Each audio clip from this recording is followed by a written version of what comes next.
Good evening. And if you're just tuning in, you're listening to 105.3 out of the beautiful city of Mississippi and 107.7 out of the beautiful, well, it's not a city, Mississippi, but you know what I mean. And 107.7 of the beautiful city of New Orleans, Louisiana, to UFO Paranormal and United Public Radio Network, or we like to call it just UPRN. And this is the Angel Rock. I'm your host, Lorilei Potvin. I am a Canadian psychic medium, crystal Reiki energy healer, Akashic Records practitioner, spiritual teacher, and mentor. I'm also a registered nurse and budding animal communicator, as well as very well versed in near-death experiences, having studied them for over 40 years, professionally and personally, as well as I had one as a toddler myself, and extremely well versed in the paranormal. Was not by choice, but here we are. We shared our story on the Travel Channel's Paranormal Survivor, Season 4. It was episode 9. And I have another great guest for you. I see you there, Kathy Hanley Little and Z Sun Dragon, or Kevin. Welcome. Just a few housekeeping things before I introduce our amazing guest this evening. So if you like what you see, please like, share, and subscribe. This network's been around for 25 plus years, and we stream multiple shows live daily, 7 days a week. When we're not streaming, there is the archive server that kicks in, and it picks randomly shows over the last 25 years.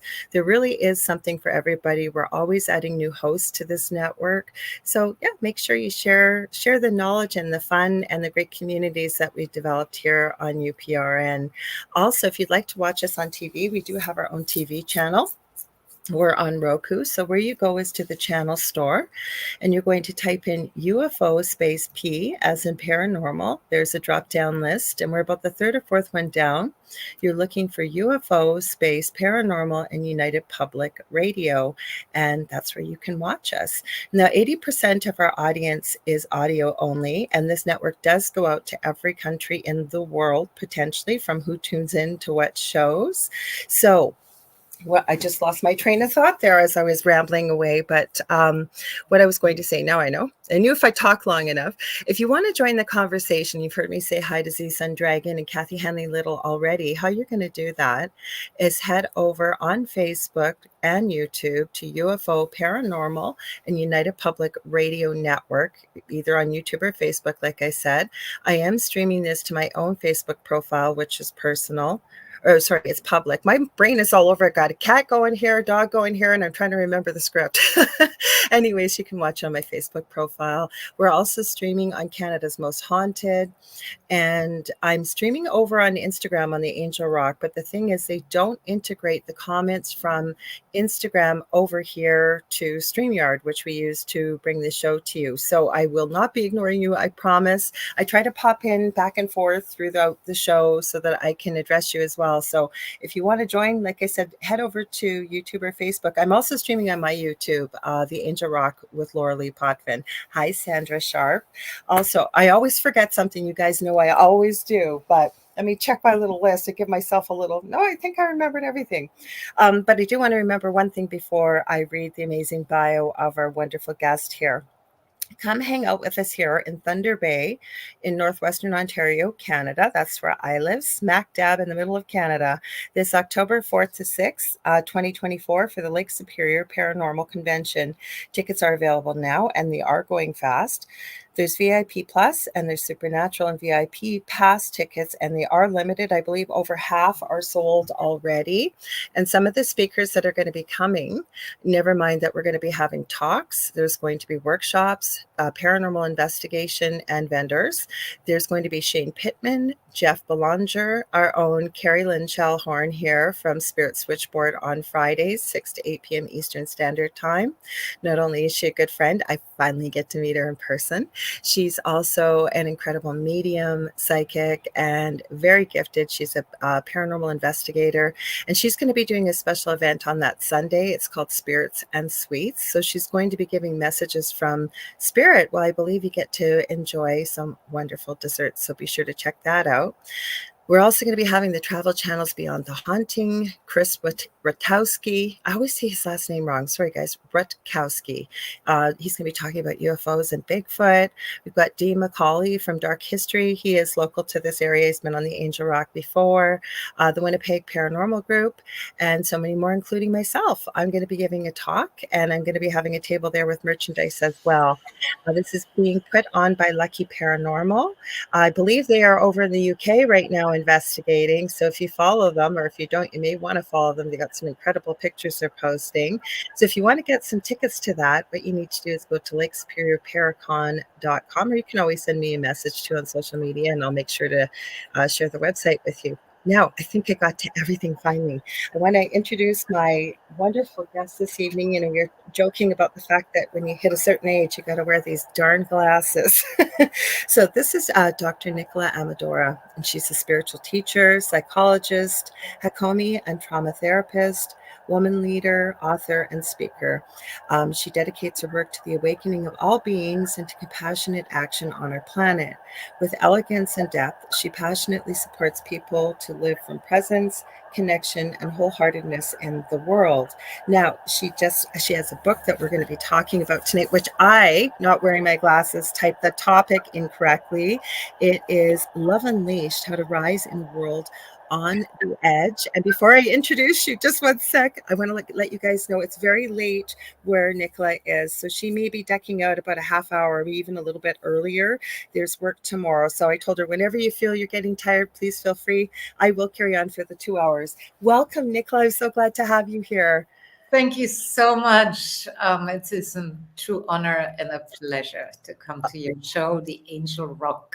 Well, thank you. Well, it's been around for a long time, actually. I've been on this network going on 5 years in July. And before that, I had no plans on being a podcaster, and I got asked if I wanted to do my own show, and I was gonna say no, and I heard Spirit say yes, and I did a show Monday through Friday. Don't ask me how I did, but that's what happens when we're ignorant to something, right? Baptism by fire. Exactly. When you actually start hearing the message and you follow it, and you wonder, how did I end up here? I never planned that, because it was planned by the universe. You know what? You're so right about this. I was just a guest on another podcast, a good friend of mine, Augie Nost, and they showed it last night. And we were talking about that. I mean, with being a nurse, I had my degree in nursing, and my plan was to become a doctor. And look what I'm doing now, and completely different, loving what I'm doing. And here we are. But tell me a little bit about yourself. How did you get involved in the field that you're in? And I have to tell you, I have great respect that you work with trauma victims and with women, and you've got quite a beautiful bio. So how did you end up there with what you're doing now? Well, that's quite a story, but to make it really short, I think for me there was always, because I had my first awakening, talking about near-death experience, when I was 14. Okay. And I had a near-death experience, and I came back by it. It's a whole story with it, but I came back, and I knew, and that from that experience, I knew so deeply that the most important, that is actually real beyond any doubt, is spirit. Mm-hmm. And at that time I was living in Germany, and there was no interest really at that time for spirituality. So I went on to, going to India and the Himalayas, and studied with really high lamas and gurus, and really, I would say, enlightened beings after I finished high school. And then I realized that through that, I had many awakenings, mystical awakenings, and my whole perception opened up to, see way more, hear way more than you normally can. Mm-hmm. There was one time when I came back to Germany after that, because I knew I had to study also on the ground, like really study holistic psychology, study everything that I could find, because it had to be integrated. Spirituality has to be integrated with our personality. But what happened is, after that journey in India, I remember that moment when I was sitting in the underground train in Germany, and I had these orgasmic waves going through me. It's like the light was just pouring.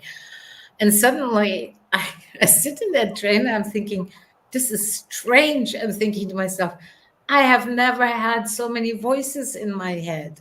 What is going on? I felt like I had like 70 people talking inside my head with different sounds. And I thought, this is not familiar to me. This is, what is this? This is not the angels. This is not the spirit. And then I heard, this is people's minds. Oh, wow. Okay. And I was like, oh, for Christ's sakes, I don't want to hear that. It's Yeah. insane. It's insane. And suddenly I started feeling all the feelings from everybody. And I thought, how am I going to turn this off? Because it's one thing to open up to the divine, but a whole other thing when your perception is so wide open that literally I could hear everything and feel everything. So I had to really learn and to make sure that I wasn't sitting there in the trains and hearing somebody else's thoughts. And you cannot believe what people think about, honestly. Oh, I know. I know, because you know what? This is what I say, right? When I'm Yeah. talking and things, I'll say to people, and especially, I forgot to mention, I should mention, how did I forget here? But I can hear a cat meowing in the back. Like, there's all kinds of things, right? And you try and keep your attention focused. But on Thursday nights, I mentioned I have a second show, and it's called The Thing at the Foot of the Bed with David Hansel. Really good friend of mine that's an angel channel and medium. He's had a adult near-death experience and what have you. But it's just crazy, though, when you have this awakening and then you hear all this and being able to try and tune it all out, right? And it's I guess what I keep thinking, and you hear spirit, you try and explain this to people, you hear spirit. I'm trying to remember what I'm trying to say. I know what I want to ask you, right? You're multitasking all within your head. But you know what that reminded me of when you were talking about that? My eldest son, who's 26, has severe autism. And although I can't feel what he's going through, I almost feel like I can feel it. And when you're trying to explain to people, like you said, not being able to filter out people's thoughts or hear the voices, like he feels everything, right? That was where I knew if I talk long enough, it always comes back. Where I was going with my thought was with it, with everything being energy, right? And my co-host believes in, positive things and love and light, and I adore him dearly. And we sometimes agree to disagree, and that's what makes it fun, right? We're still friends and we can have that kind of conversation. And I always say, not everybody is thinking love and light and happy, beautiful thoughts. And that energy has to go somewhere, right? That's right. Sorry, Yeah. big long conversation, but that did remind me too about my son trying to explain to people how, and even people that are high functioning, say with autism, and people wonder why they have a meltdown. And when you explain to them and you're sitting there and you can feel every fiber in your clothing, every seam, you can smell things people can't smell that are could be half a kilometer away, and the lights and the fan going in the background, and it's such sensory overload. Is that what you were feeling? Is that the way maybe you would describe it? Yeah, and beyond, because I could also at that moment see their family line. I could see their karmic situation. Wow. It was like the veils departed, and I could see Do you literally. think you had a kundalini awakening almost with the feelings you were explaining? I did. I had a Kundalini full on, and so I had to actually learn. One of the things was like I learned really to ground myself really deeply, I say that all the time. and I learned to be really present, and I meditate every day 2 hours. So, and I learned I had to work with my own trauma, of course, because it can interfere. The trauma creates holes in the psyche, but also in many ways it can distort a lot of things. So I felt like it goes together, the healing, but also the opening. But for me, I just started to get more and more grounded and solid inside myself. And then I kept knowing my calling from early on. It was like to be a spiritual teacher and a leader, woman leader, and a writer and speaker, and also a psychologist. It was just, but I never liked the normal psychology. I thought Mhm. Freud was also a little bit. Um, Mhm.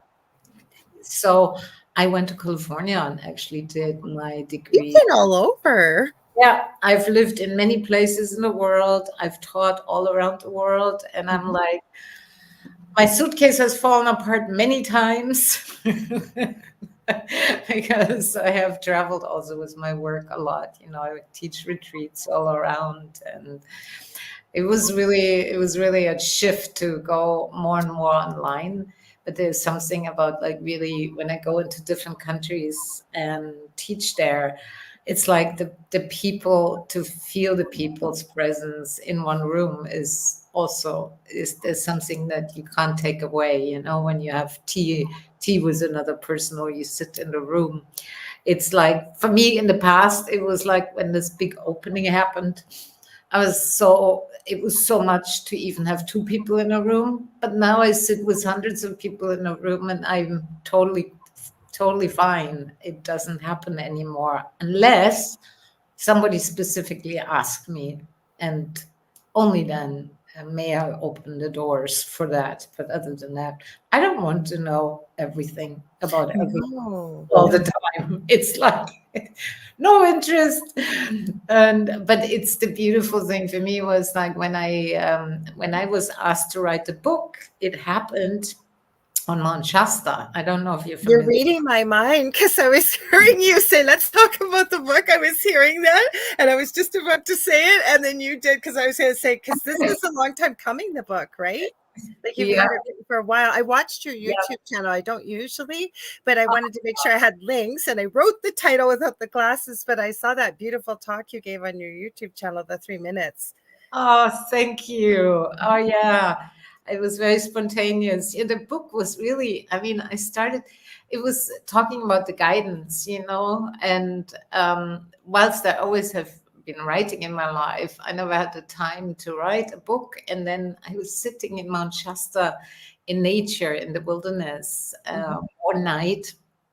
And I asked, how can I be of greater service on this planet? Because we are right now quite on the edge, I would say. And I was already working with so many people, Mhm. but I was sitting in the stillness, and it was dark, and the stars were out. It was one of these magical, beautiful nights, where the wind was soft and it was warm. And I suddenly I heard, it was so crystal clear: write the book that you've been living, write it for love and all of life. Mhm. So I hear the message, my hair go up, Mhm. the truth bumps. That's what I got. Yep. Yeah. And then I was like, okay, give me some confirmation. And the funny thing was, in that moment, I heard footsteps behind me. Oh. And but I was alone in the dark on a campground, and I was like, well, and I kept hearing, just be still right now. And literally, suddenly, something wet touched my shoulders. And then I was waiting not to turn around, because I kept getting the sense, don't turn around. And then slowly I heard the footsteps walk away, and I turn around. And in that moment, it was the most exquisite thing that I saw, was a stag, a deer. And Wow. it touched my shoulder. He had come right up to me. And I mean, when do they do that to human beings? And Never. I looked at him, and he turned one more time around and looked at me. And in that moment, I knew this was the confirmation to write a book. It's That's one of my animal guides. I want to say hi to Julie Evans is here, and Julie Jean Bassett. She's the lady I took the animal communication course with, and she's helped me with 2 of my animals, including this, well, not this little monkey, but she's helped me with 2 of mine, and she's helped me on my healing journey a lot with the shamanic, she's an incredible shamanic practitioner.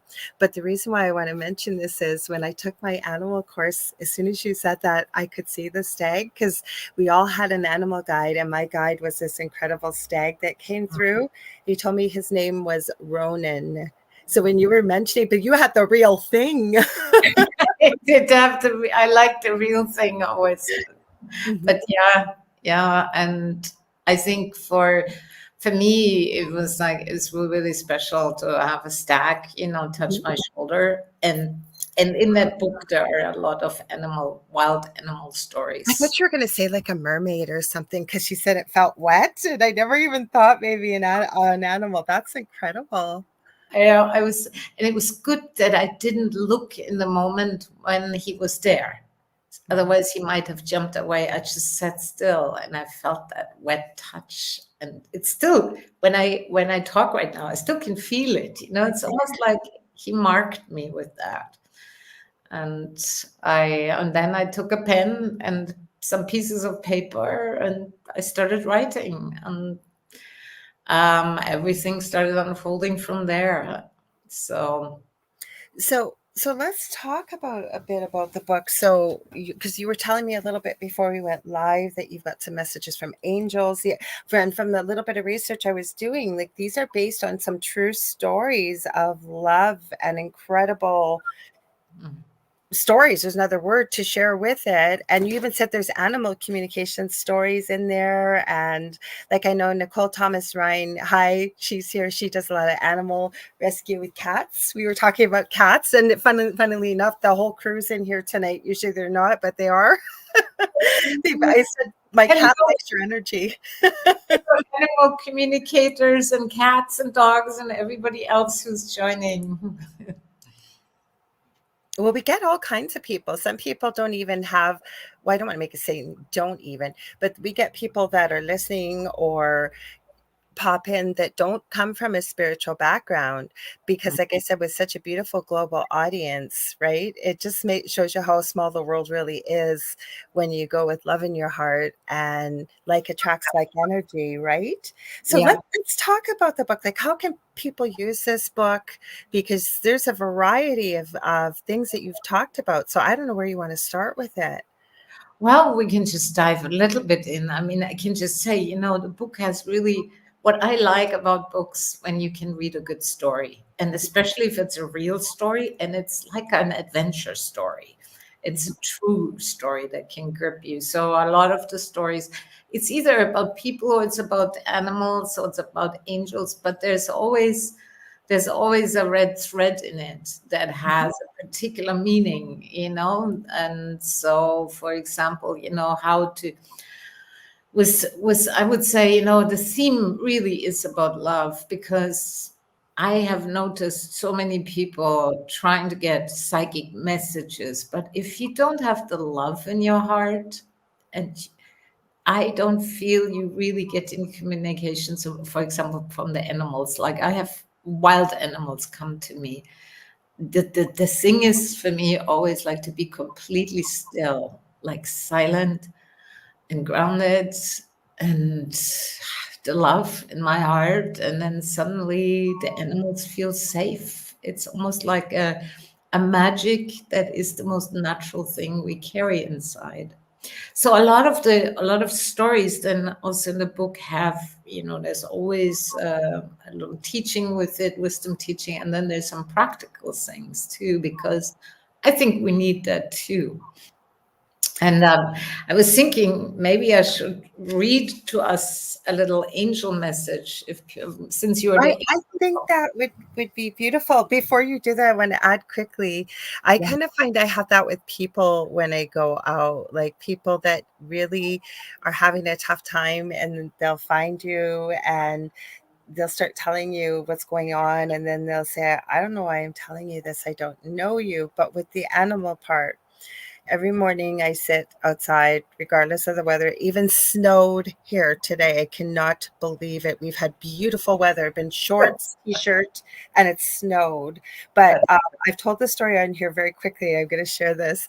When I moved into this newer home, I was out in the backyard, and I love to be creative. That's when I connect with spirit best. So I had made this beautiful tabletop crystal, I guess like a fireplace almost. And I had it on the table in the backyard. It was about 2 a.m.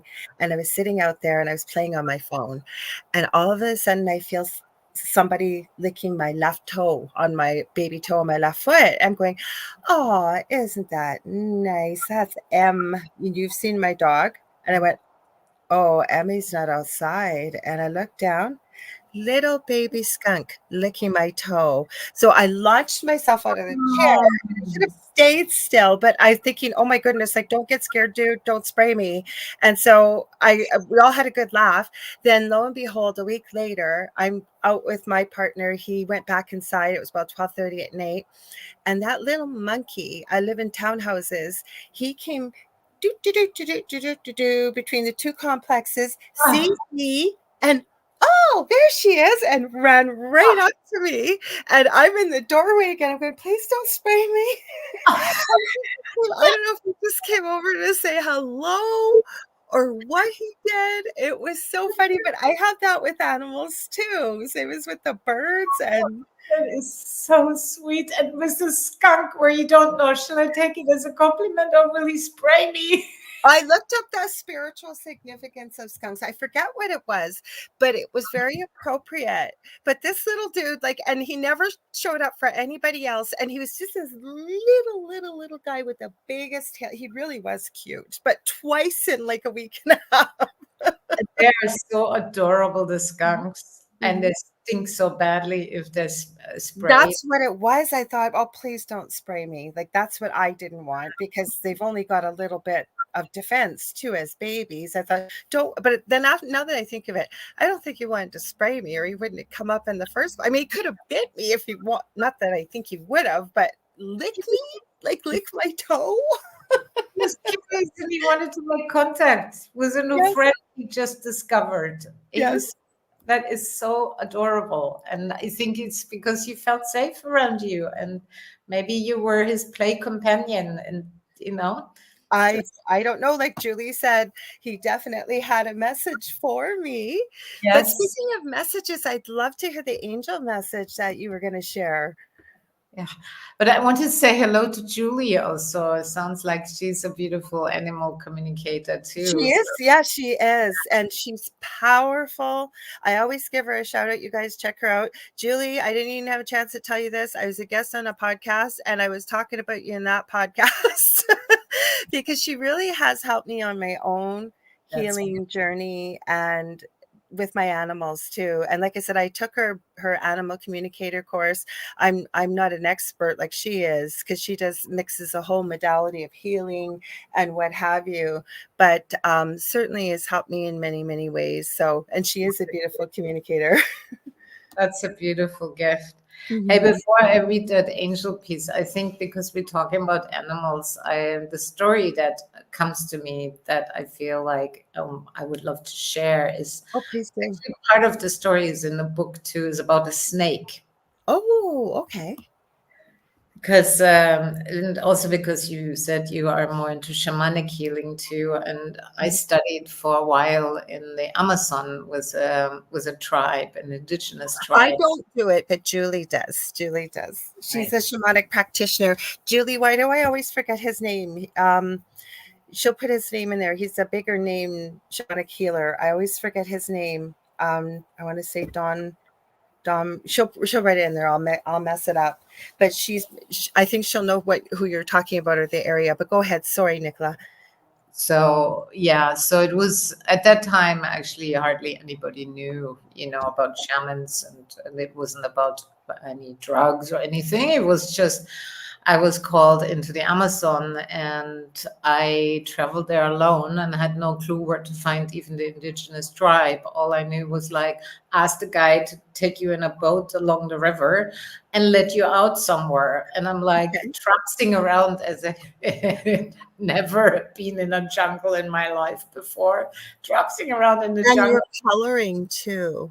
You have beautiful coloring, but I'm sure you really stuck out in that area. It was Alberto Veloto. Alberto I was like, it was my backpack, and I went completely on instinct, asking, show me where the tribe lives. And it was far into the jungle. And at that time, there were no Westerners who, did some shamanic something. They just, I think they had just met some Spanish people, and that was about it. And here comes this Western woman trapsing alone with a big suit, with a big backpack,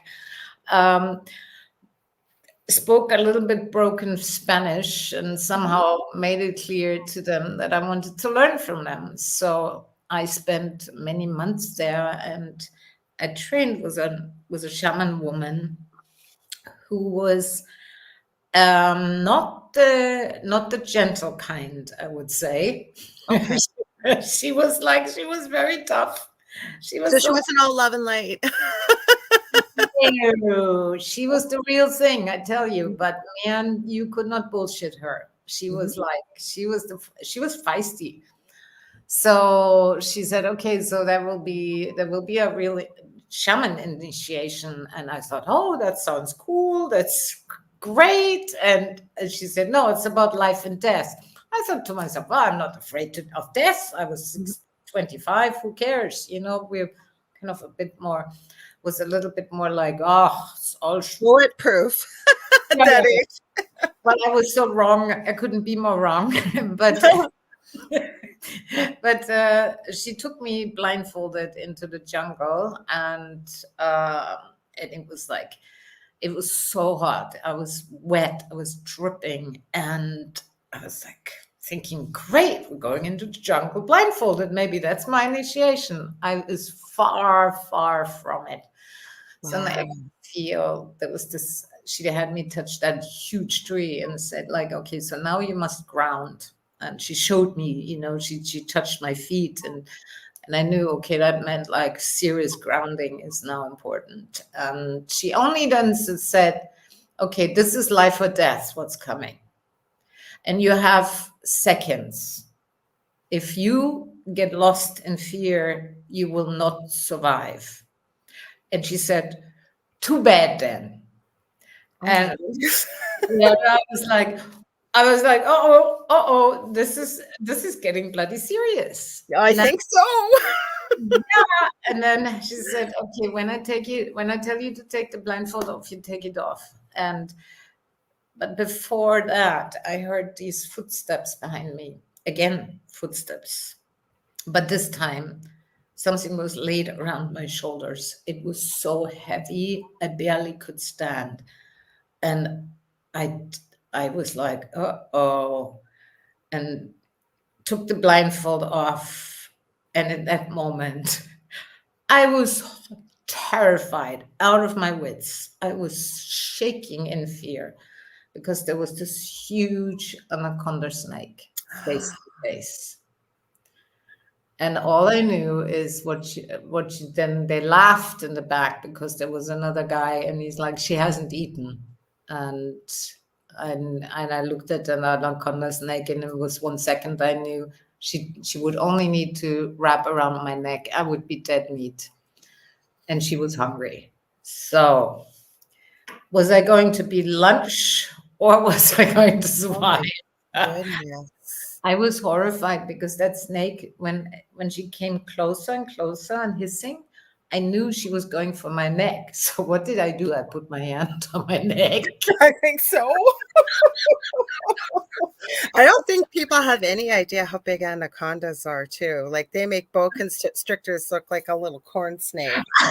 She was huge. And I was horrified.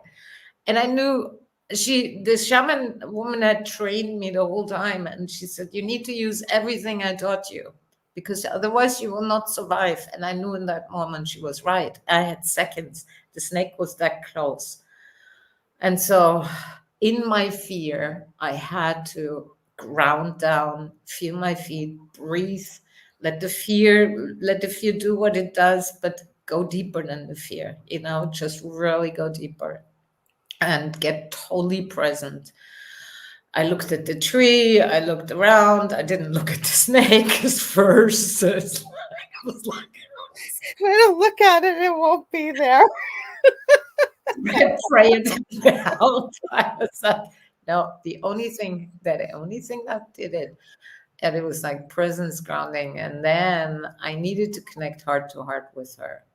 Because in the moment when I became more present and centered, she already lowered her head, but it wasn't enough. And then, I mean, how do you love a snake when you're terrified out of your wits? How do you love Plus hunger, right? Like hunger to an animal, it? even with a higher consciousness, like that's a driving force.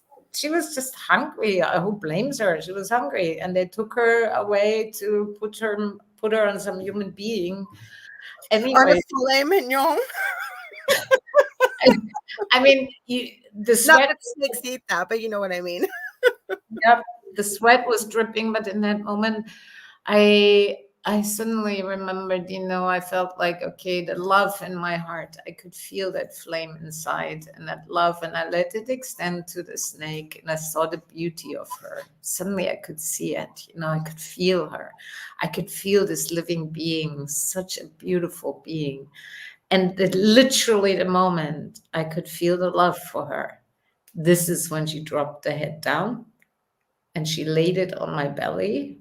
Oh, wow. It was the most beautiful feeling. And then I just finally sunk down on my knees and on the floor because I couldn't stand anymore. I'm pretty small, And she wrapped herself around me. I thought, well, is she going to strangle me now? It didn't feel like it. And she just fell asleep in my lap. Oh, wow. Everybody's saying in the comments, what a beautiful experience. You had me on the edge of the seat. I could tell from everybody else, their comments, they're saying the same thing. What a profound experience. It was incredible. I was so honored by her presence and by her trust. And I started touching her, the skin so silk. I could feel how I just felt like I was one with her. At some point I felt like this oneness, and I could feel the ancient power of the earth pulsing through her. And I was in rapture, literally. I was sitting there for I don't know how long with her for a while, and then I could hear her how she was like bringing that ancient message of the life power of earth that we've been so terrified of, that we've been trying to control and to tame, and we caused so much damage on the planet because of it. And she was just showing me the exquisite beauty and the power that is not to fear. And I just turned into this oneness with her. And at some point I could feel, okay, now we're done. And she's like, I need to find my lunch now. She was, and she slithered away. My shaman lady came and they all cheered. You made it. Thank goodness. Because an experience. I know, it never left me. Wow. Never. I could feel what you were saying through your words, what you were sharing, and just, there's so much wisdom in what you just said, because, another thing I've often said in conversations is every time man thinks they know better than Gaia, they always mess it up.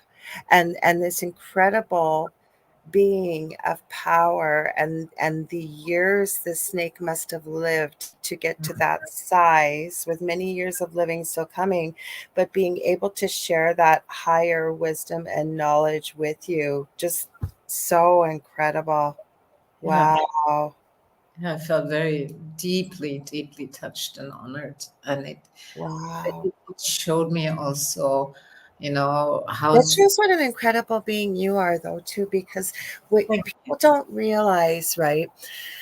And we've never been taught these things, but the fact that fear is a debilitating emotion, so is anxiety. So to be able to stick with it, not rise into terror, because when we get into terror, we can't even think, be able to manage that, bring it down, remember what you were taught, and then you were able to have this experience. But this is the problem, right? Most of us go to a place of fear, and fear is a good thing. I mean, it helps us survive, but so much wisdom in what you just shared there, to be able to sit with it. And And go deeper and let the fear, let the fear do what it does, but not completely get identified with the fear, but let it connect deeper to the power that is also there. And for me now, it's like fear is just trapped life energy. That's all there is. And in the moment you start not being afraid of the fear, you go through it, you have more life energy. It's very simple. And it's profound. Like Julie just said, all animals are willing to share their wisdom if only we were to listen. And who she trained with was Alberto Villotto. I don't know why I always forget his name, as a shaman. And she just finished her practitioner course, I believe. What, Julie, was it before Christmas? I think it was, she finished, right? But it's true. And the thing is, I always was disappointed because my children, both my boys, have been able to communicate with animals since they could speak. And I just couldn't do it. And I kept hearing from spirit, you're getting in your own way. And that's why you came up in the conversation, Julie, on the show, because Augie, his name's Augie Nost, he's a good friend of mine, and he has a show, he does a couple shows, and he was asking about animal communication, and that's cut. You're a great storyteller. That is, you had me on the edge of my seat. What a profound story. But what I said to him is, from what I had been taught, right? We're no better than animals. We really are all one. And that you treat an animal with respect and reverence, and you ask them if they would be open to speaking with you.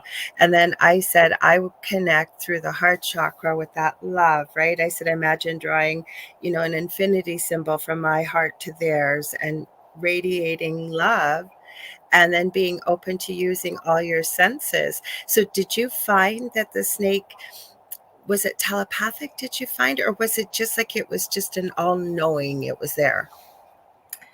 it was both. It was, it was not, there was not so much like mental telepathy. It was just a complete immersion into that oneness with her. Almost not words for it, right? Yeah. With other animals, I've swam with wild dolphins and whales and many other beings. There's sometimes that telepathic, where it's just the high frequency of dolphins, for example. That's like a whole other communication, because every animal species has its own way of communicating, I find, and it's the same with plants. But when you said about at the beginning not being able to communicate, I think I had to train for that. I was in my own way. That's what it was. I kept hearing that from spirit. Everybody is, because we live in a world of conditioning and we grow up conditioned. And so where do you learn how to become completely still? Where do you learn how to really connect, open the heart when you have a lot of, unresolved stuff? It's difficult. It's really difficult. And then so when that, how do you ground in a world that's so ungrounded, where so many people are actually running on fear? This is just that you have to practice, learn this. And then at some point, for me, the gates opened early, because I was, well, for many reasons, but one of them was I always felt at home with the wild. It was just, for me, I felt it was even safer than in cities or with human beings. And for me, the communication in nature is so easy. It's just so easy. It feels like nature. It feels completely natural. How could I not understand an animal? That's and I had to learn more to understand. I can understand somebody's soul language, but it took me a while to really understand on a deep level the personality of people. When you say soul language, for people listening that have never heard that term before, how would you define it? It's a good question, Laura. I think for me, it's like the language of your essence, of your being, Mhm. of your spark that you carry when you come into this world and beyond this world and after you part. It's the imprint of your soul. It's your soul. Some people can say heart language. It's like the language of all creation. I like It lives in us. It's encoded in us. It's like printed in us. It's everybody has it. It's just buried with a lot of stuff. Mhm. But Mhm. it's the language that lets you connect to all beings. It's a connection language that I think each soul carries that. And if you learn to listen to it, it's just a matter of learning to listen to it, really. I agree 100%, and you described that so beautifully. And if you would, I would love to hear the message that you shared from the angels, if that's okay. We got so much to talk about in this book. We could probably do a monthly show something, I'm sure. That's wonderful. All right. Thank you for letting me share that story. Was this? Oh, everybody's loving it. There's all kinds of comments in here. I'm going to hear comments after. I know I am, because, like I said, they're people that come. I always say I'm so grateful for the audience, because you and I could have this incredible, profound experience, but people that are able to share it with us and then add to it and share their own, whether it's an experience or a question, it just makes Yeah. it. These are the two fastest hours besides Thursday nights for me, and I love doing this. Like, I really do, to get to meet all Right. different people like yourself. Yeah, and it's so beautiful when there's participation from everyone who's here because it makes it rich. It makes it together. It's Mhm. beautiful. Makes it more alive. Okay, A so I lot of read. people I have on, I'm not kidding. I get messages all the time. People will go and buy the books, because the people that I've been so lucky to connect with, like yourself, and you're writing these beautiful books that I think are being released right at a time when people are looking for answers. That's Yeah, why I know this is going to be an incredible message from the angels. Just before you start, Julie said beautiful explanation of soul language. So thank you for that. yeah. Thank you for asking for that. Yeah, I felt also the story with the snake gave me a blueprint how to actually live in this world on the edge, but also how to deal with all the things that happen, in life, because everybody has stuff happen. It's normal. And we have now bigger challenges coming. And people are afraid, and then they feel helpless, and then they feel um, Totally normal, totally understandable. And for me, that snake imprint, that was like, okay, if that worked with a snake, then I tried it in a big fire and it worked, and with horses, and I tried it everywhere. And I was like, wow, this is the golden key there. So because if it withstands the test of big challenges and it works. that was life and death. That truly was. So exactly that's why this is such an incredible story that you've shared, because it really was. You had seconds. Yeah, Hmm. yeah. Hmm. I found like, yeah. So I read you this little Thank piece you. Thank you. about love, and it's actually from the angel on Castle Lake. Be still and let the noise of this world drop away. Lean into peace. The world spins fast, but no one is going anywhere. What humanity is seeking in frantic despair cannot be found on the wheel of time and changing form. Let your mind surrender into this moment now. Don't visit yesterday or stray into tomorrow. Rest, for love is here. The answers you're seeking can only be found in silence below the waves. We meet where time stands still and peace is for eternity. It is so simple when the veils of illusion fall away, only truth remains. Come home, dear one, come home. You have wandered far away and feel lost in the jungle of this world and your own creation. Your pain of separation ends in love's embrace and in the presence that you are. The layers of conditioning are thick, like thick fog, which make it hard for humans to see what is real. These delusions are acted upon by the way the earth is used and abused, and in how people destroy each other. Often in the last hour, when the world is on the edge, humanity calls upon God, Goddess, consciousness, wisdom, or love. It does not matter what name is used, to intervene, to help, to save, and restore what is broken and lost. Yes, know this, we are here and aid you always. But to fully turn the tide in one's life and in this world, each human being is called to awaken from the trance of separation, to return to love and live from it. Only then the suffering for each being will truly come to an end, and life will thrive for all of us. From an angel at Castle Lake in Manchester. That was oh my God. And I don't cry very easily, but I've got tears. That was so beautiful. Yeah. Yeah. Mhm. Came Wow. very unexpected when I was sitting and meditating for a long time at the lake, and then suddenly I felt this being of light, and I heard, "Take the pen, I have a message." And I heard this message shall be in the book. So here we go. And So much truth in it too. it's very simple, huh?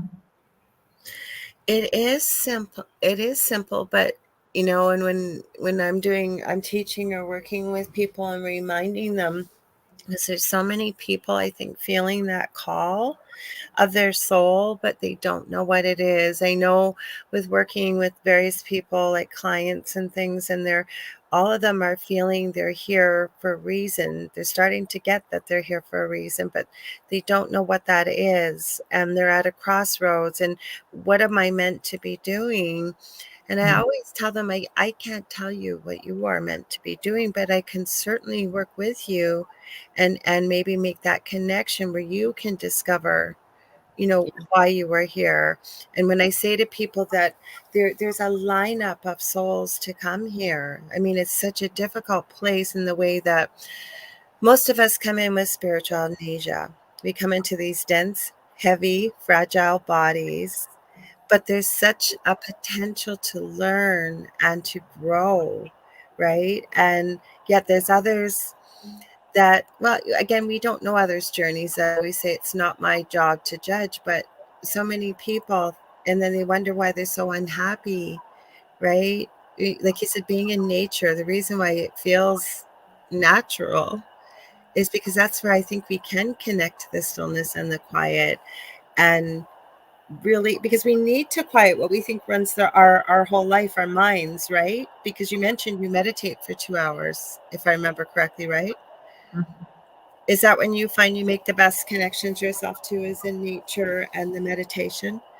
Yeah, and also really doing the healing work and clearing things so that it doesn't get so in the way. You know, I mean, in some ways, I would say also the trauma work. Really, I mean, that's why I combine it for people. I do the spirituality and the trauma work often together because if you use trauma as an entryway, you also start awakening to your nature, and vice versa. You always have both, you know. And I feel like at this time when people, what you just said, you know, people are searching and because the suffering is increasing right now on the planet, but so in that time when we're at this crucible, it's like it becomes more intensified, and so more people are waking up, more people are looking, which is so wonderful. And then what you said, that you don't tell them what their life task is, because that's for each being to find out. I only take people by their hand and say, okay, let's find out Yes. together, Yes. because that's always very unique. And the journey itself to find out what you're here for is already the piece that you're here for. So it's like it's not even the answer that's so important, it's the finding it out, because it brings you closer home, as the angel said too, this come home, come home. So that's the deep call, to come home to our essence and to our being. And it sounds all so easy. And in one way, Yeah. it's like, yeah, so simple. And yet we live in this incredible web of delusions. So it makes it, I sometimes think of Harry Potter, I used Mhm. to love those stories. And there was one scene where he I don't know where it happened, but it was like he was wrapped in a cocoon or something, and also the cloak of Oh, invisibility. the cloak of invisibility. Yeah. Yeah. Yeah. I mean, it's in some ways we do that to ourselves, we walk around with our different kinds of cloaks and through the world, and then we wonder why nobody sees us or hears us, and why we can't quite see and hear, because we're cloaking ourselves. And this whole spiritual journey is really about like becoming uncloaked, and And not being afraid to be who you are, because I've talked about that many times too, about how we all wear masks, right? And we've got a mask for work, and we've got a mask as a, say, a partner, and a mask maybe as a parent and as a friend and as maybe a child of we're wearing all these different masks. And it's very similar to the cloak of invisibility, because we're not showing who we really are. And I yeah, think that if we can come from a place of love and give ourselves the gift of forgiveness, because that's part of the trauma too, and especially for people that have been through really difficult things, and healing it. I always say to people with trauma that you're not trauma, sorry, with forgiveness, you don't have to forgive what was done, but to no, be able to forgive that yeah, person for what they did to you. Okay. Because it just frees up space when we can let go of these things that we as human beings love to hang on to, whether it's a grudge or it's anger or it's revenge or whatever it is.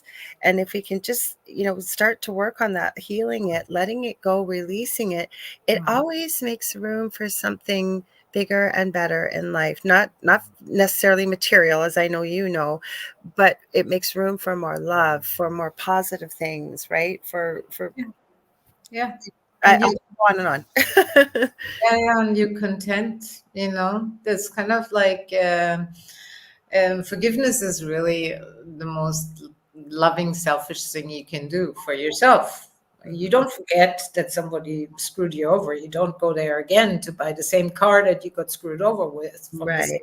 dealer, but you forgive, and you move on. But sometimes sometimes the emotion has to be tended to, the anger and the pain, because you can't jump over it. Too many love and light people jump over the emotional stuff, that if you do that, you have to go up, up, up the whole time. And underneath, your house is growing full of garbage. So you I need to agree.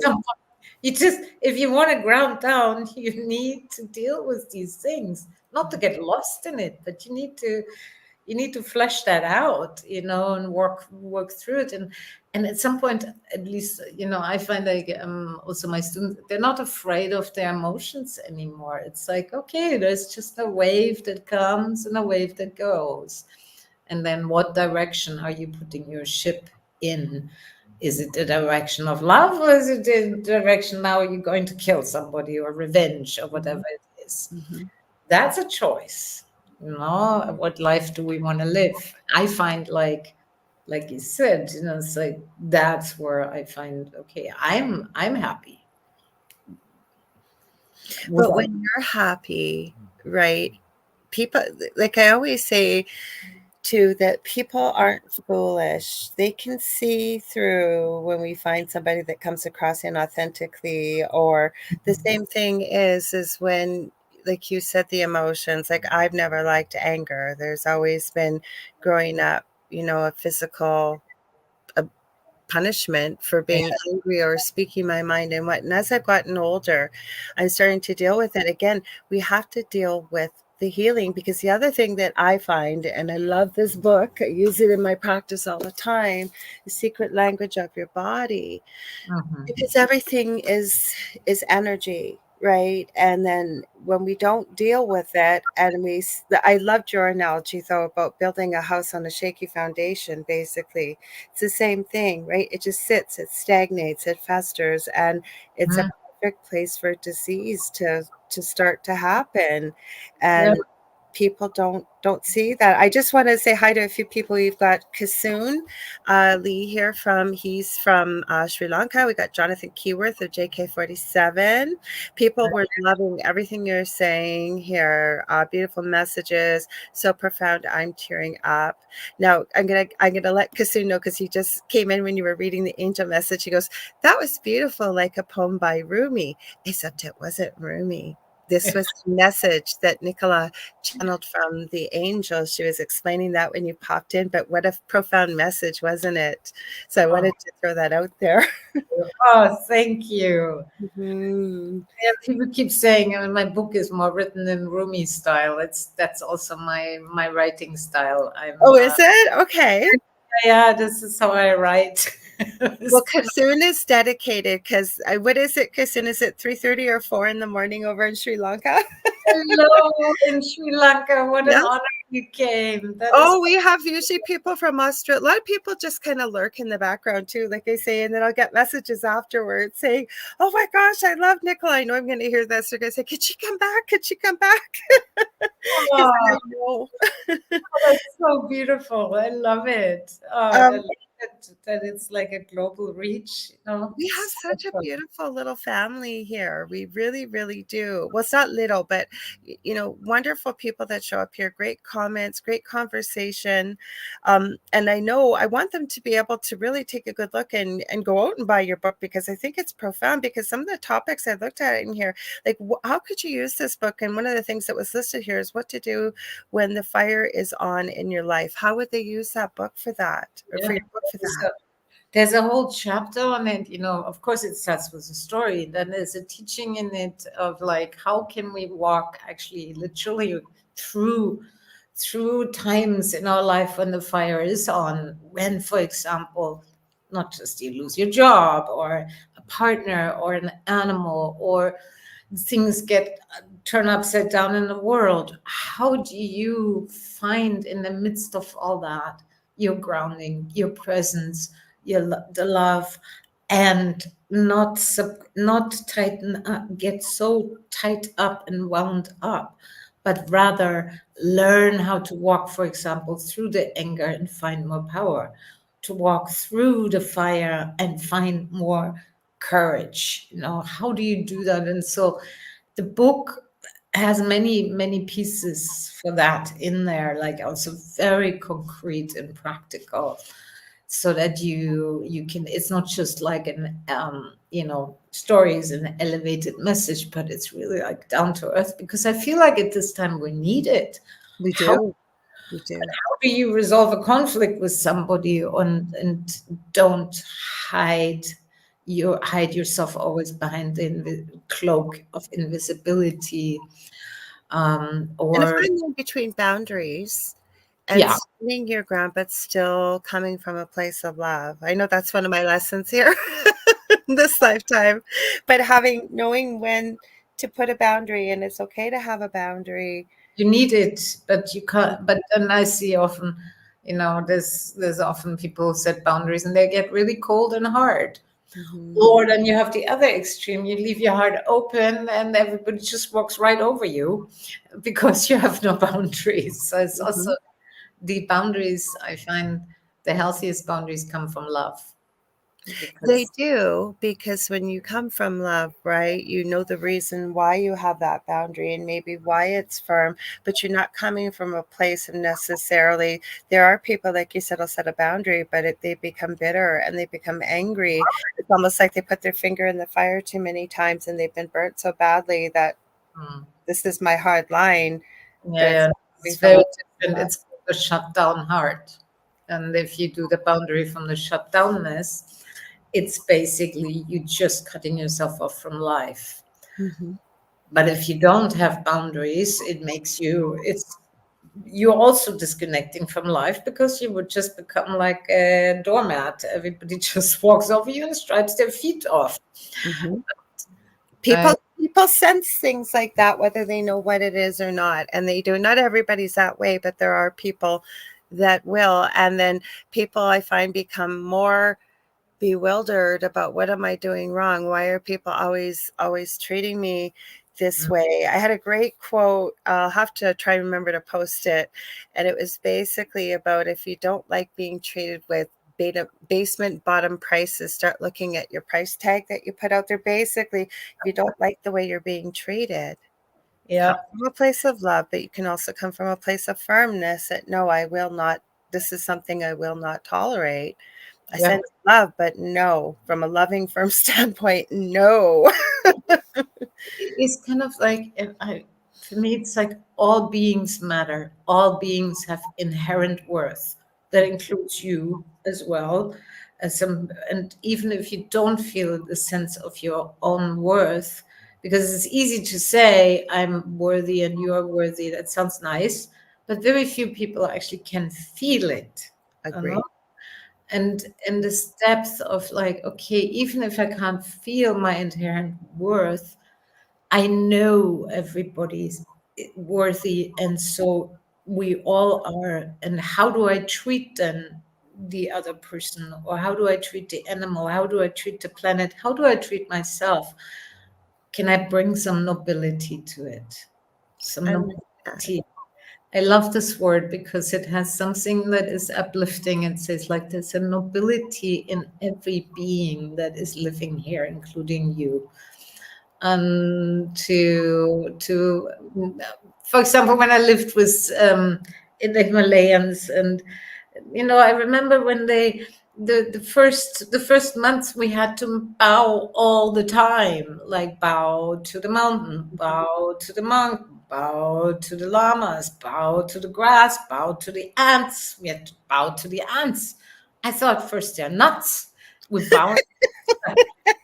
I feel like this. I was doing Yep. all day long these prostrations, and I was getting my back started hurting. And at some point, I got the point. It was like that movement of bowing was such a deep. It was waking up such a deep reverence to all beings. Is again, there's a difference between knowing it as a concept and truly experiencing the reference. So then I started bowing with my mantra all the time, and we kept bowing and singing to doing the mantra, the Om Mani Padme Hums to the ants. Wow, they're bowing to the ants. And I asked them, why are you bowing to ants? And they said, the ants could have been our mother in another True. lifetime. Mm-hmm. And I was like, so this was then the deep, for me, the deep spiritual practice was the bowing, basically. And so when I came back to America, I just kept bowing to the trees, not because it was something fancy or spiritual. It just, I couldn't help it. And it, Because you understood it. I felt it, Mm-hmm. this, and sometimes such a simple practice of starting to bow. Mm-hmm. Not, there is a, when you bow down, it's not, you're not lowering yourself. You just bowing to the greatness of And life. acknowledging and celebrating exactly what you said, the greatness. And I keep feeling and hearing almost from spirit, like really, really getting it, that we really are all a part of each other. We all come from the same place. And even when I'm, say, doing a guest spot on a show, another show or something, and I'm sharing our paranormal experience, I won't keep you if you need to go ahead or something. I got one more question for you, but it kind of gets into Ask the question. Yes. okay, very quickly. It gets into the fact that I always say I wouldn't share the experience we went through with a blade on a blade of grass. I wouldn't wish it on them. I'm no better than a blade of grass. We are equal and all one. But for people that don't get that concept, right, they realize, like, I'm not even going to wish that on another person, but I don't look at it with anger. I actually look back with it with gratitude, because I wouldn't be doing what I'm doing today. So segueing into this question, gremlins and demons or daemons and the treasure behind the magic door. That really got me when I read that. So I wanted to ask you about it. Yeah, I find, when you, in the Celtic, in many places like in Ireland or Scotland, there is these gargoyles in front of houses. They're statues that look kind of creepy. And the same you have in the Tibetan areas, in some other places. I always was curious, okay, so what is this that you have these creepy beings in front of your homes? And it's the protector spirits. It's the spirits that keep the demons away. Right. They look like demons. And in that was a really deep teaching where I realized, when you, and we have, for example, the story of what's the story of the old Brother Grimm story of the wolf. The Red Riding Hood? I don't think it was Riding Hood. This was another story where, the old saying, she kissed the frog and it became a prince. Yes, yes. It's a, but deeper than that, when we look at when we really meet a, let's say, Like the Beauty and the Beast kind of thing? Beauty and the Beast, that's what it is.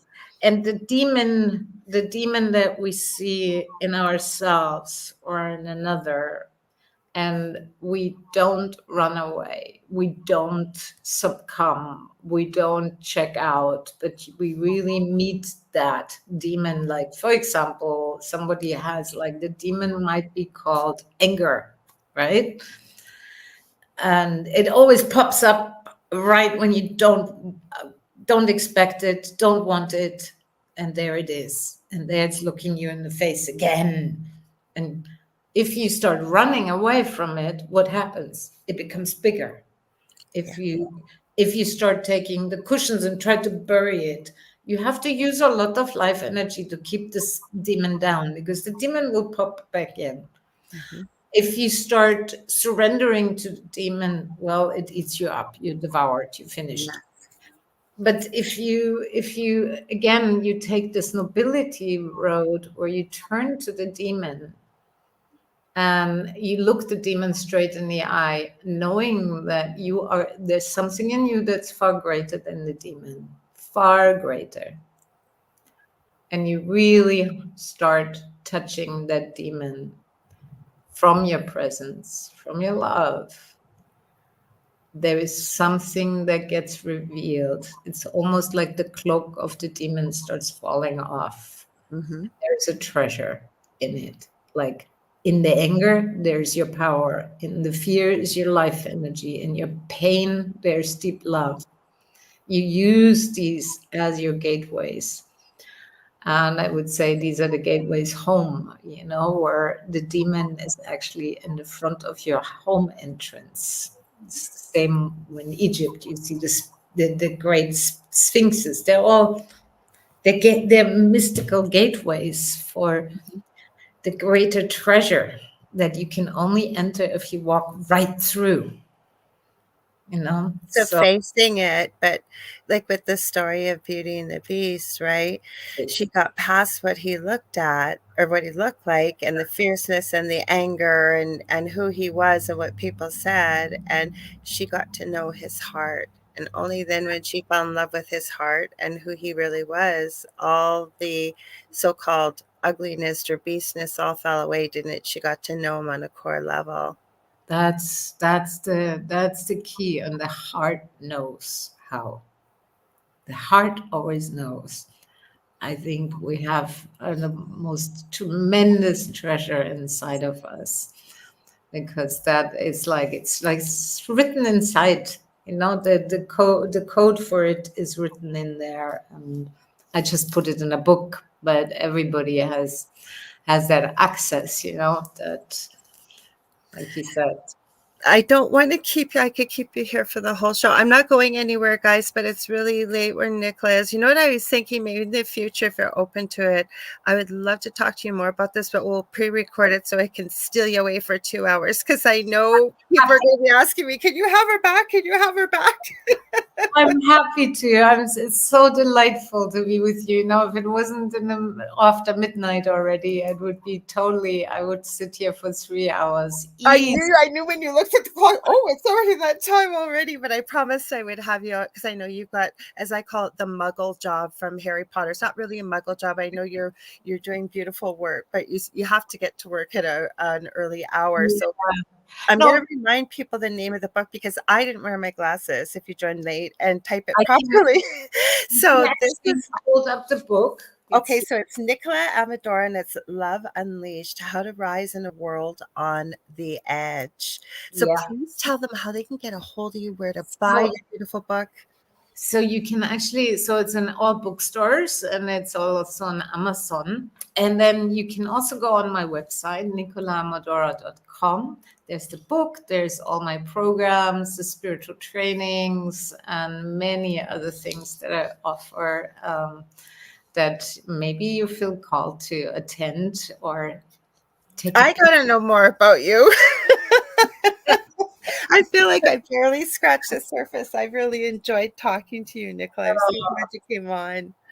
Thank you so much. And the same with you. It was such a joy, honestly, Lorilei. Beautiful. Well, thank you. And thank you for everybody who's on there. I wish I could see all of you, but I can feel you. So Julie, I forgot to mention, she's over in the UK, Julie Evans. She said that's what reminded me at the time, because she told me what time it was, and I went, oh geez, it went by that quick. That's what reminded me. So thank you, Julie. So you have a beautiful night's sleep. I'll hang out with you guys. I'm hanging out to the end. We can chit chat for a little bit, but I'm so glad that you came on. And hopefully, I'm booking almost into the fall, but maybe we can try and set something up and even pre-record it so it'll work better for you. I'd be happy. I'd be happy to do that. And again, my bow to all of you. And right back at you. Thank you. Thank you. You have a wonderful night. I think if you just close the window, it'll pop you out. Okay, I will. Have a great night's sleep. Take care. Bye, everyone. Bye. How amazing was this lady? And you guys, this is another guest. I think she was supposed to be on, if I'm not mistaken, it was a couple months ago, and she'd come down with a really bad cough. And so we rescheduled, and I didn't meet her till she came on. How incredible. What a storyteller. I don't know about you guys, but I was on the edge of my seat when she was talking about that snake. Can you guys imagine? Like, if you even know how big anacondas are, oh my gosh. Really, really, really profound. Kathy Hanley Little, wow, she was great. Wasn't she? And what an interesting life she's had. Holy cow. I didn't want to ask her, because she does have a YouTube channel under Nicola Amadora. And I don't usually, I check out a few things here and there. And I get this is from Gavin Davies. I have to give him a huge shout out, because he connected me with her. And I don't always read the questions people sent, but she just put talking points. And there was a few I was really intriguingly interested in that I wanted to ask her about. But before I do a show, I always do just say, okay, Spirit, where are we going with this? And it just goes wherever the conversation goes. But I had watched, she has a 3-minute video about the book. And I could hear a little bit of an accent, not a lot. And I thought, she doesn't sound like she's from the UK, but I believe she said she was on UK time. I think she might be over in France, though. I didn't ask her, because I think that's what her bio had said. And let's see, everybody's saying awesome guest. And well, we'll try and have her back on because I think we barely scratched the surface, because she said she had quite a few um, animal communication stories, angel stories. There was true stories in this book about personal triumph and going through difficult things, and all from a place of love. And from what I understood from the YouTube channel video that she put out, she actually wrote this book quite a while ago.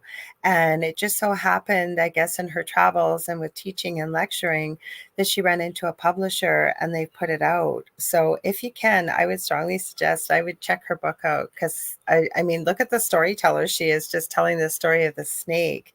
Like Kevin says, the snake story, ancient energies, very interesting and resonates. I know, doesn't it? Like there's almost no words when she was talking about what passed between her and the anaconda. And can you imagine having an animal that size and the amount of hunger? Because snakes don't eat like we do. I mean, they can sometimes go, I don't know how long a big snake could go, but fairly a long time without eating. So that snake was driven even by hunger. And really, you would just have seconds, and to be able to remember what you were taught and to face your fear and be able to ground and connect. That's profound, really, really profound. So I didn't even know what we were going to talk about. And it's a good thing, Julie, you said what time it was, because like you could see Nicola was surprised too. We probably would have went the 2 hours, but I knew she had to be up early today. So that's why I reminded her, because I don't want to keep somebody and then they'll be all tired tomorrow. And we'll just have her back on to talk. So Kasoon, you had said it was 4:40 a.m. there.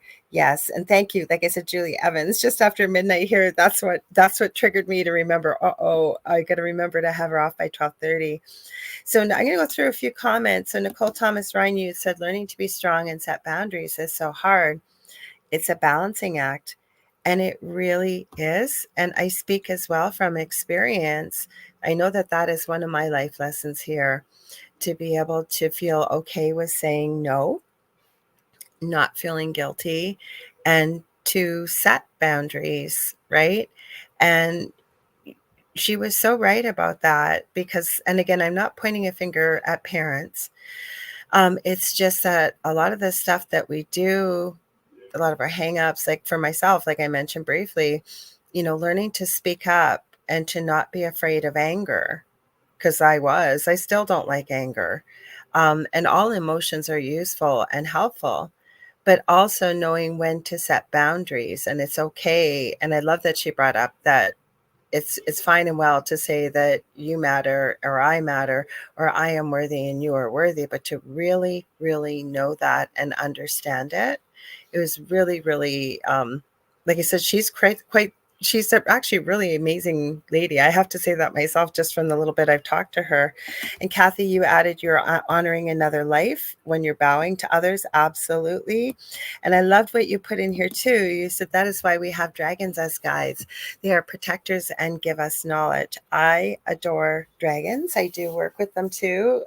This tattoo, so I can't turn my arm very well, and it's kind of fading. I've had it for a long time. I drew this. I wonder if I can turn it, and designed it. And it has a whole bunch. It's got Sanskrit in it. It's got a bunch of symbols that I put in there to kind of remind me as well. So I love dragons. And then when she was talking about dolphins, I have connected with dolphins. I learned to read very early as a small child. They actually wanted to skip me about 3 grades, and I'm so grateful my parents said no, just because I think it would have been very difficult. But my first tattoo on my lower back, I would show you, but I don't know if I'd be able to end up probably showing you my butt instead of it's on my lower back. But it's of a dolphin, a mama dolphin, medium-sized dolphin, and a littler dolphin. And they represent myself and my 2 boys. And when she was talking about swimming with dolphins, I went to the Dominican Republic. What is it? Probably, gosh, it's got to be about 16, maybe even 20 years ago. And that was the one thing I wanted to do, was swim with dolphins. It was one of the most profound, powerful experiences I've ever experienced in my life. And I loved every second of it. It was so powerful, really powerful. I'd love to hear if anybody else has swam with dolphins or whales or anything. That would be so cool to hear your story. Get into the comments. Kevin says the snake story. I think I read this, but you said the snake story. Yeah, I did read it. Ancient energy is very interesting and resonates. And then Nicole, you said, sorry, I loved also, also I love what she said about forgiving a person, but the situation is what you have to work through. And it is, right? It really, really is. And I'm sure you guys have all seen or even say watched, even if it's not based on true fact, but the people that are hell-bent on revenge, just they got to get even, they got to get even, they got to get even. And we have the old saying that revenge is a dish best served cold. Regardless of what people say about it, anybody I've ever met that has been so bent on revenge that when they actually get it, it never turns out to be what they thought it was going to be, nor do they feel better. They don't feel any better at all. So Julie Bassett says, I love dragons too, and dolphins. And Kevin says, my fifth animal totem, Aka, the magical totem, is the sun dragon. Cool. Is that why you're the sun dragon? And Julie Evans says, I have a snake on my back, and you love dolphins. And Diane Brighton says, we are in a dragon year. We absolutely are. I'm trying to think what I knew the dragon was coming. Do you think I could think about it right now? But I know I was working on a bunch of stuff with dragons. I know I bought a bunch of molds with dragons too, with it being the dragon, with it being the year of the dragon. And Kathy Hanley Little says, I've always felt I was a dolphin in a former life. I swam with dolphins in Nassau. So profound. Absolutely. And I started to say to you guys as I'm thinking about it. So I read early, and I was talking about skipping ahead. Glad my parents didn't end up skipping me years ahead. But the first book I can remember reading at about the age of 5 into the age of 6, I had a textbook from the library on animals, and mostly it was all about dolphins. And I was reading it cover to cover, like just soaking up every bit of information I could about it, because I've always been so attracted to dolphins. And Julie says, I channel dolphins on occasion. And Julie says, I would love to swim with the dolphins. Julie, it is so profound. There's just something so magical, and the intelligence and the power. I was really surprised by the size, because I didn't, even though you see it on TV, you don't have things for reference of size. These dolphins were really big we swam with. And Nicole says, there is an incredible fantasy boom series, Dragon, right? Is it Dragon, or is it must be Dragon Riders of Pern. It has dolphins too. It's a book. Oh, Nicole, you got to share that book. Ooh, please do. Feel free to share it. You can share it. Probably most of the people that are here, I think, are in the thing at the foot of the bed. So you could probably even share it in there. Kevin, I want to tell you too, I seen this series that you shared from Thursday night. I forget what the name of it was, but I watched it, and I noticed a lot of people didn't take a peek at it, but I remember us talking about it, and you said you were going to share it. If you can refresh my memory about the name of it. It looks like it's a pretty intriguing storyline that we were talking about. I think it looks like it might have been filmed in Canada. It looks like it's a Hallmark series, but I did watch the trailer to it. It looks like a really interesting story. And then Julie Evans says, I was on a cruise once and communicated with some dolphins. It was amazing. And I think I said this about Julie Bassett. She said that she communicates with dolphins from time to time, which is so cool. Or you channel dolphins. There is an animal communicator by the name of Anna Breitenwich, I think it is. She is from South Africa, and she's got a YouTube channel if you look her up. One of them is named Layla. I want to say French. She is French. That's this really interesting documentary, because she works from a little different perspective, working with animals and people versus Anna. Is it Breitenbach? Maybe it's Breitenbach. And she's talking about channeling a great white shark and talking to the great white.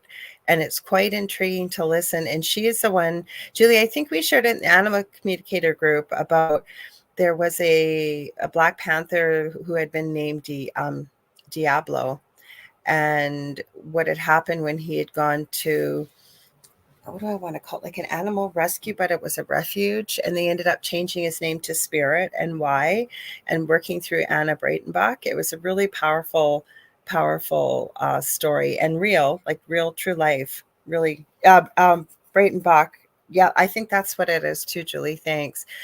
And Kevin says dolphins are very magical. Oh, The Way Home. That was the series. Yes, because I remember you had said you were going to post it, and it looked like it was a really good, sorry, I'm seeing I just got tagged on YouTube, because this, if you guys haven't seen it, it was pretty interesting interview, by the way, too. It was an hour long. It premiered last night, and it's on Broadcast Team Alpha's YouTube channel, and it's called, it's with Augie Nost, and it's Spirits Communication Solutions, What's Behind the Curtain. And Augie and I talked about it. It was pretty interesting. We talked about a little bit about my paranormal story, and then we talked about animal communication and how to manage it on your own. Say if you felt maybe you had some activity in your home, that not everything needs to be booted out, that you could live comfortably, possibly with something that's not bothering you. And it was a really interesting interview. And oh yeah, Julie goes, I love the story about Spirit. It was a beautiful story. Dolphins are magical. And then Kevin's talking about The Way Home. He said the trailer shows less of the time travel, but it's addictive. It's a great watch. It's on season 2 currently. So if you guys haven't seen that, Kevin, I know he goes by Season Dragon here. We were talking about this Thursday night on the thing at the foot of the bed, and he had mentioned this series. And so he shared the link in our group, The Thing at the Foot of the Bed. So if you haven't joined and you're listening, I believe we're just over 100. I think somebody joined today. When we get to 200, David and I are going to start going live in there and doing free 1-question readings, or just hanging out with all of you. So yeah, if you can, join us over there. It's lots of fun. And you say you loved last night's live. Were you talking about the one with Augie, or was it a different show, Kevin? Because believe it or not, that was not live. That was pre-recorded on Friday. And I hate watching myself back on video, but I heard Spirit say to maybe go back and hang out, because when it's not live, at least if people want to ask you a question or something, you're there. And Augie was there. He didn't ask me to be there live. It just, we ended up both being there live. But the show was pre-recorded. And Kassoon says there was a scientist who used to study dolphins. You can't remember his name, but ultimately he decided to release all the dolphins from the pool because he realized that they're as intelligent as human beings, and they certainly are. There's been some talk, well, dolphins have bigger brains than we do. There's been some talk I have heard, sort of whispers, that there's been, like, could dolphins possibly have been from another planet or ET? I know octopi, not octopuses. Octopi, definitely they are looking at is, are they from off planet somewhere, and the intelligence with them. And then Kevin says, oh, the one that I was on last night. Well, thank you. Augie's a friend of mine. I've known him for many years. When I was on my previous network, he was on there. You guys should have seen some of the shows him and I did there. The sad part was we never got copies of the shows that we did, but our producer kept bugging Augie and I to do it. So we did a show on, and this isn't meant to offend anybody in any way, but who Jesus Christ really was. And what we mean by that being a mortal man, and what he would have been, who he was, what his name was, a whole bunch of stuff. It was a powerful show. There was another one we did that was pretty controversial, and it was it generated a lot of conversation, because Augie is a really interesting gentleman. He's from Norway, and he's been on the Angel Rock before. He has talked about some pretty interesting things over the years. Some, like I say, on a previous network, I have no copies, but on this network, I know he has a machine called a time resonator machine, which I have brought up on the thing at the foot of the bed. And about time travel, he has he talked about, he doesn't remember, he says, but he did. On one of my shows, he talked about he thinks he may have possibly visited himself over in Norway. It was just him and his mom. He was supposed to take over the family farm. And as a little boy, he had these two people come visit him, these two adult men. And Augie's got kind of longer hair and what have you. And he's pretty sure now, looking back, that it was himself coming from the future to visit himself as a small child. It's a pretty cool story. So he, I share a lot of his videos because Nori, his co-host for the actual broadcast Team Alpha, because the Paranormal Show is a new show of Augie's on Sunday nights under broadcast Team Alpha. They have put together a video, Strange Things Caught on the Moon, and they tell you where they found the pictures or whatever they're showing, latitude, longitude, the way it would be found on the moon. They have strange things found on Mars. Same thing. They'll give you all the sources. And then the last one is strange, weird, unexplainable things caught on Earth. Really crazy. Julie Evans says, brilliant show. Thank you. You have to go as it's nearly 1 a.m. I completely understand. And I'm so glad that you popped in, Julie. I really am. And like I said, you kept me on time because I did promise Nicola I'd have her off by 12:30. Because I told her, I said, I'm still going to hang around for the 2 hours because I really appreciate that you all take time out of your busy schedules to hang out with me here on Mondays and Thursdays. And I know many of the other shows on the network too. So thank you. Really, really appreciate it. So yes, we talked about spooky stuff on Sunday night. We even talked about, because Augie did give me a lot of advice when I was in my previous home before I knew all the things I know now. And he was talking about spirits, that he has peaceful spirits in his home, and this one spirit that he's not able to really get a glance of. It's mostly like just out of the periphery of his eyes. And he was asking for some advice, like how would he communicate with it? And I remember him explaining to me years ago that he calls it the astral, but the astral realm, he believes, if say a spirit was looking at us from across the veil, or astral realm as he was referring to, that they see everything we see, but exact opposite. So it would be like looking in a mirror. So I reminded him, something he had shared with me years ago, is to look in a mirror and write them a message and just see if they answer, see what happens. And Z-Sun Dragon says, wow, love that I was visited in a dream some years ago from me now. Same idea, awesome dream and story worthy. He he he.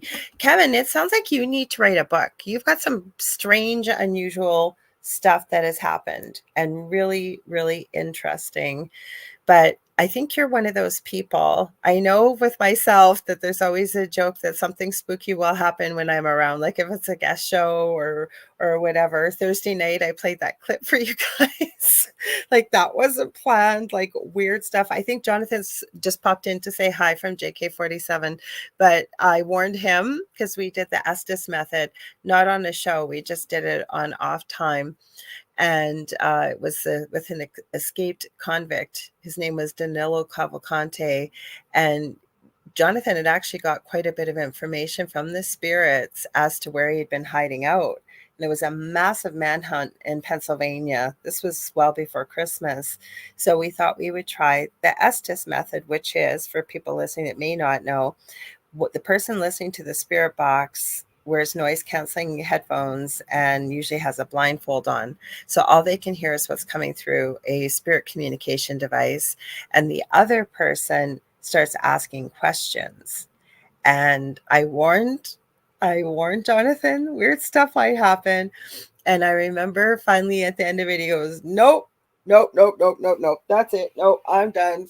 And he pulled the headphones off and I said, what happened? He goes, I literally just heard, I am the devil. And I said, really? He goes, yeah. And I said, what did it sound like? And he said, believe it or not, Bill Maher. I couldn't stop laughing because if those of you that know the comedian Bill Maher, he just has kind of this dry sense of humor. and very unique voice, like not a comical voice, but it's unique. I could literally imagine hearing him saying that. So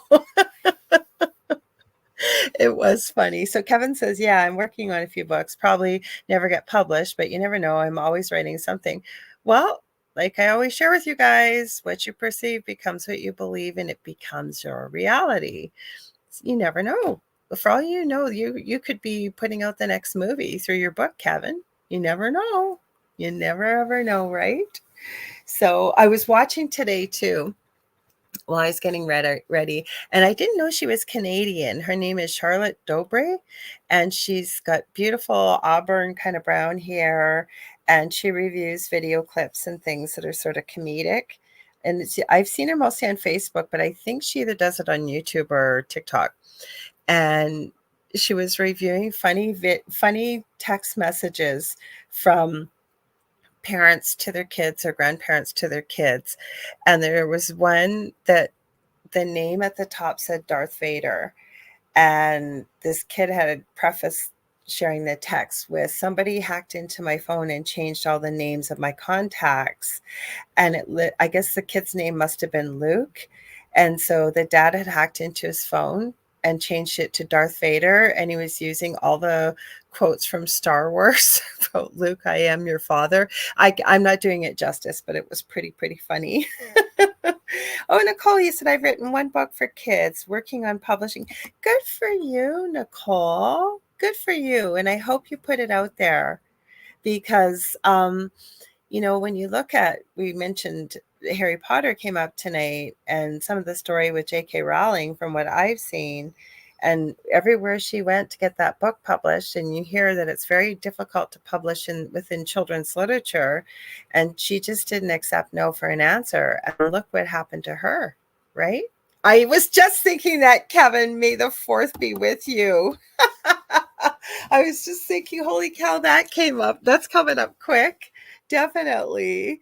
Well, I didn't realize that March the 10th is Mario Day until my youngest son, Justin, told me, because it's MAR and then 10, it spells Mario, like for Mario and Luigi. So he had to tell me about that. He usually tells me about the latest Google Doodle, and because that changes and what have you.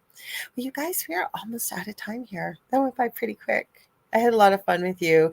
And like I said, I don't know about all of you, but I just love Nicola, and I would love to have her back on. I mean that, about pre-recording an interview with her. And then I'll hang out with y'all live. It'll be on one of the platforms at least. And yeah, then if we've got questions and we know she's coming on, you guys can ask ahead of time, because I think we barely scratched the surface of her book. And what a fascinating lady. And then Nicole says thanks. And because Julie Bassett also wished her, awesome, Nicole, good luck. And then Z-Sun Dragon, Kevin says, oh, makes sense, Mario Day. So you guys, I'm going to be back here on a Thursday with David, Thing at the Foot of the Bed, 7 p.m. Eastern Standard Time.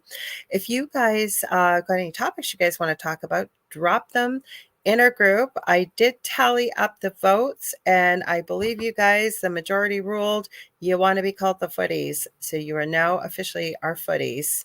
So that's what you're being called, unless something comes up and you guys decide as a group you want to be called something else. I think it's kind of cute. So otherwise, what else do I want to say here? If you guys ever want to get a hold of me, fastest and easiest way is to get a hold of me on social media, usually Messenger. But I'm on every social media platform, either under Lorilei Potvin or the Angel Rock. I believe there was somebody, I won't say their name, but because they're here, but they even got a hold of me on the Wix app. I do have a website. It needs to be revamped.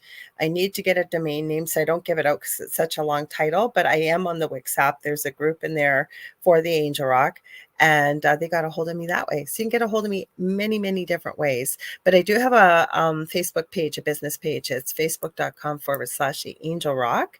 I also, like I said, have mentioned the Thing at the Foot of the Bed with Lorilei Potvin and David Hansel on Facebook for the Thursday night show. And then I have two groups of my own. Paranormal University for all things spooky, and then the Angel Rocker Tribe for more of the spiritual type stuff we talked about tonight. And next Monday, I don't know if y'all will remember her or not. She is incredible. Her name is Sonia Roy. She used to be a Royal Canadian Mounted Police officer. Now she does many spiritual things. She goes all around the world. She has an incredible, it's pre-recorded, it's on Podbean, teachings about every spiritual subject you could think of. She's got a new book coming out, and it deals with how to work with and heal from dealing with narcissists in our life. And if you've heard me say this before, I almost feel like we're in an epidemic lately. Then I believe it's another 2 or 3 weeks she's coming back, because we're going to talk more about some of the other books she's written. I don't know how she writes books that she does. She's got so many. She's a super fascinating, interesting lady. You guys are going to love her if you haven't seen her before. I guarantee you. So Footies is perfect. That's what Kevin says. Everybody's saying great show. Thank you so much. You guys know I love you all, respect you all. Can't wait to see you on Thursday. I hope you can be there. And otherwise I will see you next Monday. Okay. Stay spooky. I also send you lots of love and light always. Okay, so you have a great rest of your week. And we will see you same time, same space next Monday, if not sooner, on Thursday. If you guys, like I say, have anything to post, please feel free, or ideas or whatever it is, in the thing at the foot of the bed for Thursdays on the Facebook group. Okay, see y'all later. Stay tuned. There's more great programming coming up right after this.